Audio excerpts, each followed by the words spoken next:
उमरिया जिले के ग्राम पोड़िया के 40 से अधिक मजदूरों ने नीमच कलेक्टर के नाम आवेदन देकर वन विभाग और ठेकेदार पर मजदूरी का भुगतान न करने का गंभीर आरोप लगाया है। इन मजदूरों ने मंगलवार को कलेक्टर की जनसुनवाई में पहुंचकर लिखित आवेदन देकर मजदूरी की बकाया राशि दिलाने की मांग की। मजदूरों का कहना है कि जावद रेंज अंतर्गत उन्होंने दीवार निर्माण व पत्थर भराई जैसे कई कार्य किए, लेकिन मेहनताना नहीं मिला। आवेदन के अनुसार मजदूरों ने 990 मीटर लंबी व 4 फीट ऊंची दीवार का निर्माण 160 रुपए प्रति मीटर की दर से किया था। इसके अलावा 12 ट्रॉली पत्थर भराई 300 रुपए प्रति ट्रॉली के हिसाब से की गई थी। कुल मिलाकर 4,80,000 रुपए की राशि बकाये बताई गई है। मजदूरों का कहना है कि ये राशि विभाग द्वारा ठेकेदारों झमक लाल और दिलीप के खाते में डाल दी गई है, लेकिन ठेकेदारों ने मजदूरी का भुगतान नहीं किया। जब मजदूरों ने राशि की मांग की तो उन्हें गालियां दी गई और धमकाया गया। डिप्टी रेंजर पर भी गाली गलौज और डराने धमकाने के आरोप लगाए गए। मजदूर अब न्याय की आस में दफ्तरों के चक्कर काट रहे हैं और कलेक्टर से बकाया मजदूरी दिलाने की गुहार लगाई है। क्या कुछ मामला? हम उमरिया जिले से मजदूर, उमरिया कटनी रीवा से मजदूर हुए 40 आदमी आए। जमुना ठेकेदार ने काम कराया हमसे वन विभाग रेंज का, राहुल पारसा नाकेदार, डिप्टी साहब, इन्होंने उनके खाते में पैसा डाला, मजदूर के खाते में पैसा नहीं डाला।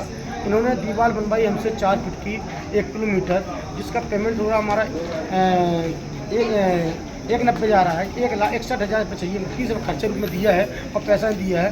इसने काम जमुना के यहाँ से पेमेंट लेना हमको 4 लाख रुपये टोटल से 4 काम कराया है। और एक जगह कराया डिप्टी साहब रतनगढ़ रेंज जाबिल रेंज के हैं। उन्होंने सभी रेंज के अंतर्गत तीनों रेंज के अंतर्गत जमुना ठेकेदार राहुल पारसा, निरंजन पारसा, डिप्टी साहब और डिप्टी साहब रत्नगढ़, इन्होंने पेमेंट हमारा 4,80,000 रुपये दे नहीं रहे।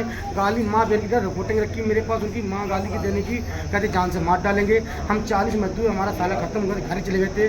घर से वापसी आए तो पेमेंट मांगने के लिए इनकार कर रहे हैं। आज कलेक्टर साहब महोदय साहब के आए हैं कि हमारा मजदूरों को पेमेंट दिलवा जाए।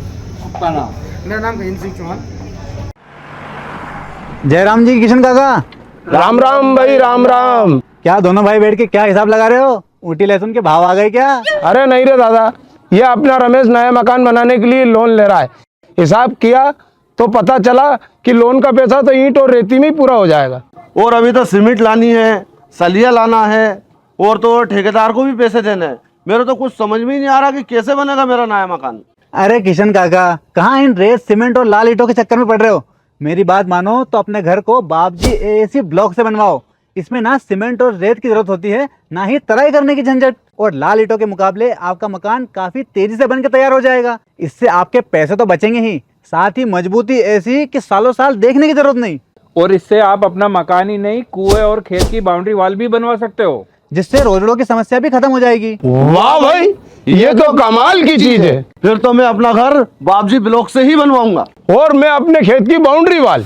ज्यादा जानकारी के लिए स्क्रीन पर दिए गए नंबर पर अभी कॉल करें। बाबजी एएसी ब्लॉक्स, स्टील से मजबूती।